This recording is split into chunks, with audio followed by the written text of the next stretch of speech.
6,60,00,000 বছর আগের এক সকাল। পৃথিবী তখন আজকের চেয়ে অনেক উষ্ণ, অনেক সবুজ। বিশাল সব প্রাণী রাজত্ব করছে এই গ্রহের প্রতিটি কোণায়। কিন্তু তারা জানত না, মহাকাশের গভীর অন্ধকার চিরে মাউন্ট এভারেস্টের চেয়েও বড় একটি পাথরের টুকরো তাদের দিকে ধেয়ে আসছে। আর মাত্র কয়েক ঘন্টা, তারপর চিরতরের জন্য নিভে যাবে 16 কোটি বছরের রাজত্ব। সেদিন আসলে কি ঘটেছিল? কিভাবে মাত্র 24 ঘন্টায় পুরো পৃথিবী একটি জীবন্ত নরকে পরিণত হয়েছিল? আজ আমরা ফিরে যাব সেই ভয়ানক দিনে, যেদিন আকাশ ভেঙে পড়েছিল পৃথিবীর বুকে। সময়টা ক্রিটেশিয়াস যুগের একেবারে শেষ লগ্ন। আজকের মেক্সিকো এবং আমেরিকার মধ্যবর্তী অঞ্চল তখন এক বিশাল অরণ্য আর জলাভূমি। ভোর হচ্ছে, সকালের সোনালি রোদ এসে পড়ছে অতিকায় উদ্ভিদ আর ফার্ন গাছের পাতার ওপর। বাতাস ভারী, প্রচুর অক্সিজেন আর আর্দ্রতায় ভরা। দূরে একপাল ট্রাইসেরাটপস অলসভাবে ঘাস চিবোচ্ছে। বনের গহীনে হয়তো কোনো টি-রেক্স তার শিকারের জন্য ওত পেতে আছে। সবকিছুই ভীষণ স্বাভাবিক, ভীষণ শান্ত। লক্ষ লক্ষ বছর ধরে এই রুটিনই চলে আসছে। প্রকৃতির এই বিশাল সন্তানরা জানে না, এটাই তাদের শেষ সূর্যোদয়। তাদের মাথার উপর নীল আকাশে একটি ছোট্ট উজ্জ্বল তারা দেখা যাচ্ছে, যা গত কয়েক সপ্তাহ ধরে ক্রমশ বড় হচ্ছে। প্রাণীরা হয়তো ভাবছে ওটা আরেকটি চাঁদ বা উজ্জ্বল কোনো নক্ষত্র, কিন্তু ওটা কোনো নক্ষত্র ছিল না, ওটা ছিল মৃত্যু। মহাকাশ থেকে ঘন্টায় প্রায় 70,000 কিলোমিটার গতিতে ছুটে আসছিল একটি গ্রহাণু, যার নাম আজ আমরা দিয়েছি চিকসুলুভ। এর ব্যাস ছিল প্রায় 10 থেকে 15 কিলোমিটার। অর্থাৎ যদি আপনি একটি যাত্রীবাহী বিমান নিয়ে এর এক প্রান্ত থেকে অন্য প্রান্তে যেতে চান, তবে আপনার কয়েক মিনিট সময় লেগে যাবে। এই বিশাল পাথরটি যখন পৃথিবীর বায়ুমণ্ডলে প্রবেশ করল, তখন সময় সকালের দিকে।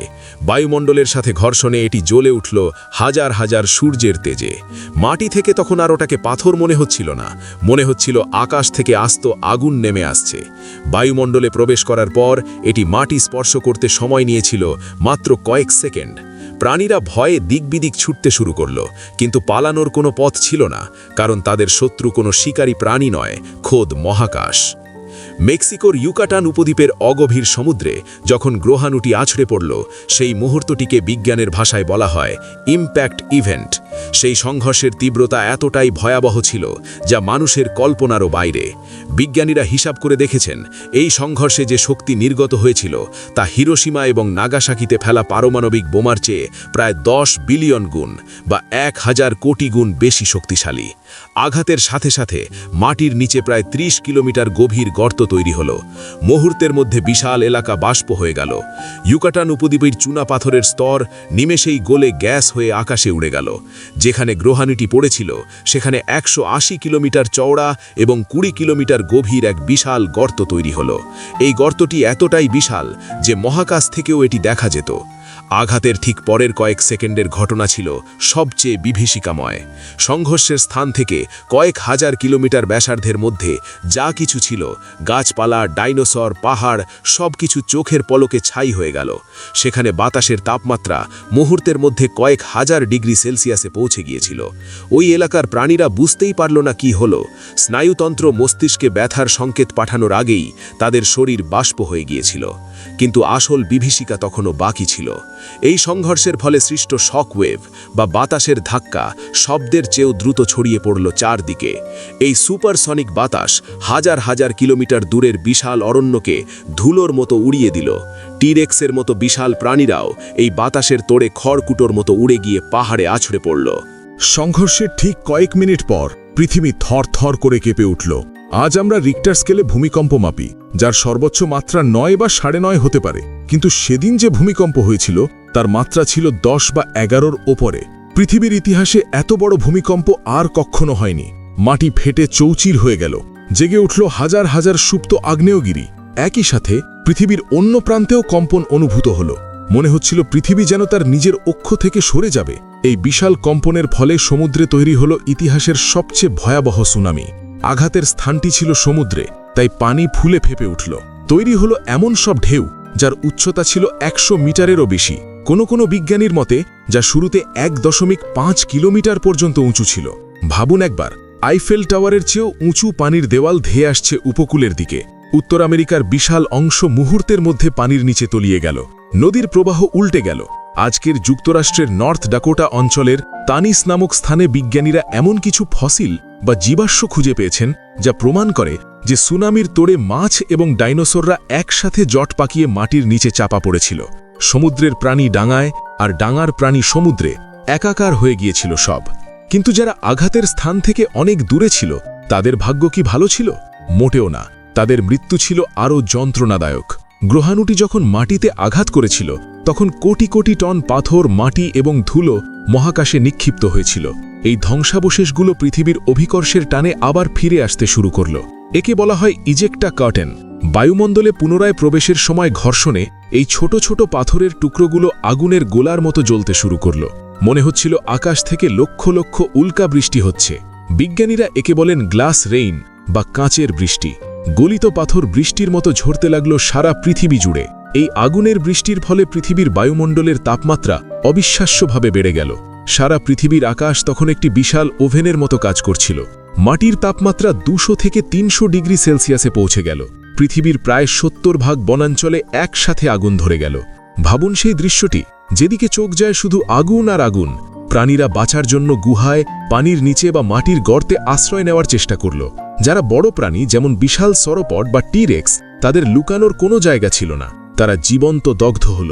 তাদের চামড়া পুড়ে গেল, ফুসফুস ধোঁয়ায় ভরে গেল। এই থার্মাল পালস বা তাপীয় প্রবাহ কয়েক ঘন্টা স্থায়ী ছিল, যা পৃথিবীর বুক থেকে বড় প্রাণীদের মুছে ফেলার জন্য যথেষ্ট ছিল। দুপুরের পর আকাশ কালো হতে শুরু করল। আগুনের ধোঁয়া, ছাই এবং গ্রহাণুর আঘাতে সৃষ্ট ধুলো পুরো বায়ুমণ্ডল ঢেকে গেল। সূর্য ঢাকা পড়ে গেল। দুপুরের সেই উজ্জ্বল পৃথিবী হঠাৎ করেই অমাবস্যার রাতের মতো অন্ধকার হয়ে গেল। এই অন্ধকার 1 দিন বা 2 দিনের জন্য ছিল না, এটি স্থায়ী হয়েছিল কয়েক মাস, এমনকি কয়েক বছর পর্যন্ত। সূর্যালোক না থাকায় সালোক সংশ্লেষণ প্রক্রিয়া সম্পূর্ণ বন্ধ হয়ে গেল। গাছপালা মারা যেতে শুরু করল। আর গাছপালা মারা যাওয়া মানেই তৃণভোজী ডাইনোসরদের খাদ্যাভাব। আর তৃণভোজীরা মারা গেলে মাংসাশী ডাইনোসররাও না খেয়ে মারা যাবে। পুরো খাদ্য শৃঙ্খল ভেঙে পড়ল। দিনের শেষ ভাগে, অর্থাৎ আঘাতের 12 থেকে 15 ঘণ্টা পর, পৃথিবী ছিল এক ধ্বংসস্তূপ। যে বিশাল অরণ্য সকালে সবুজে ঘেরা ছিল তা এখন শুধুই ছাই আর কয়লার স্তূপ। বাতাসের গন্ধে পোড়া মাংস আর সালফারের তীব্র ঝাঁঝ। আকাশ থেকে এখনও ছাই পড়ছে, যেন কালো তুষারপাত হচ্ছে। সমুদ্রের পানি বিষাক্ত হয়ে গেছে অ্যাসিড বৃষ্টির কারণে। পৃথিবীর যে নীরবতা তখন নেমে এসেছিল তা ছিল মৃত্যুর নীরবতা। সকালে যে ডাইনোসরটি ডাপিয়ে বেড়াচ্ছিল, সন্ধেবেলায় সে কেবল হাড় আর মাংসের দলা। মাত্র 24 ঘণ্টার ব্যবধানে পৃথিবী তার 16 কোটি বছরের শাসকদের হারিয়ে ফেলল। তবে এই ধ্বংসলীলার মধ্যেও কিছু প্রাণী টিকে থাকার লড়াই চালিয়ে যাচ্ছিল। ছোট ছোট স্তন্যপায়ী প্রাণী যারা মাটির গর্তে বাস করত এবং সর্বভুক ছিল, তারা কোনো মতে তাপ এবং আগুন থেকে বেঁচে গিয়েছিল। তারা মৃত প্রাণীদের দেহাবশেষ, শিকড় বা পোকামাকড় খেয়ে জীবন ধারণ করতে লাগল। পাখিদের পূর্বপুরুষরাও কোনো মতে টিকে রইল। কুমির, কচ্ছপ এবং কিছু উভচর প্রাণী পানির নিচে থাকায় তাপ থেকে রক্ষা পেয়েছিল। কিন্তু বিশাল ডাইনোসররা, যারা ছিল পৃথিবীর রাজা, তাদের রাজত্ব চিরতরে শেষ হয়ে গেল। এই দিনটি ছিল মেসোজোয়িক যুগের সমাপ্তি এবং সিনোজোয়িক যুগের শুরু। চিকসুলুপ গ্রহাণুর আঘাত আমাদের শেখায় প্রকৃতি কতটা শক্তিশালী এবং জীবন কতটা ঠুনকো। একটিমাত্র পাথর, একটিমাত্র ভুল মুহূর্তে পৃথিবীর ইতিহাস বদলে দিতে পারে। যদি গ্রহাণুটি মাত্র 10 মিনিট আগে বা পরে আসত, তবে হয়তো এটি গভীর সমুদ্রে পড়ত, আর আজ পৃথিবীর ইতিহাস অন্যরকম হতো। আমরা মানুষরা আজ যে পৃথিবীতে বাস করছি তা আসলে সেই ধ্বংসস্তূপের ওপর গড়ে ওঠা এক নতুন পৃথিবী। ডাইনোসরদের সেই আত্মত্যাগের কারণেই স্তন্যপায়ী প্রাণীরা বিকশিত হওয়ার সুযোগ পেয়েছিল, যার ধারাবাহিকতায় আজ আমরা এখানে। সেই ভয়াবহ দিনের প্রমাণ আজও মাটির নিচে লুকিয়ে আছে। সারা পৃথিবী জুড়ে মাটির একটি নির্দিষ্ট স্তরে ইরিডিয়াম নামক একটি মৌল পাওয়া যায়, যা পৃথিবীতে বিরল কিন্তু গ্রহাণুতে প্রচুর পরিমাণে থাকে। এই সরু মাটির রেখাটি সেই কেয়ামতের দিনের নীরব সাক্ষী। বিজ্ঞানীরা একে KT বাউন্ডারি বলেন। এই রেখার নিচের স্তরে পাওয়া যায় ডাইনোসরের ফসিল, কিন্তু এর উপরের স্তরে আর কোনো ডাইনোসরের চিহ্ন নেই, যেন কেউ জাদুমন্ত্রে তাদের মুছে দিয়েছে। সেই 24 ঘণ্টা ছিল পৃথিবীর ইতিহাসের সবচেয়ে দীর্ঘ এবং অন্ধকার দিন। সূর্য ডুবেছিল ঠিকই, কিন্তু পরের দিন সকালে আর সেই চেনা পৃথিবী জেগে ওঠেনি। জেগে উঠেছিল এক ধূসর মৃতপ্রায় গ্রহ। তবুও জীবন হার মানেনি। ধ্বংসের ছাই থেকেই আবার নতুন করে প্রাণের স্পন্দন জেগে উঠেছে। তবে সেই বিশাল শরীরের ডাইনোসররা আর কখনো ফিরে আসেনি। তারা হারিয়ে গেছে মহাকালের গর্ভে, রেখে গেছে কেবল তাদের হাড় আর সেই ভয়াবহ দিনের স্মৃতি। আজকের এই ভিডিওতে আমরা জানলাম পৃথিবীর ইতিহাসের অন্যতম ভয়ঙ্কর দিনটি সম্পর্কে। ভাবলে অবাক লাগে আমাদের পায়ের নিচের এই মাটি একদিন কতটা উত্তপ্ত আর অস্থির ছিল। প্রকৃতির এই রুদ্ররোষের সামনে আমরা কতটা অসহায় তা এই ঘটনা আমাদের মনে করিয়ে দেয়। আপনাদের কাছে একটি প্রশ্ন, যদি বিজ্ঞানীরা আজ ঘোষণা করেন যে এমন একটি গ্রহাণু পৃথিবীর দিকে আসছে এবং আমাদের হাতে মাত্র 24 ঘন্টা সময় আছে, তবে আপনি সেই শেষ সময় কি করবেন?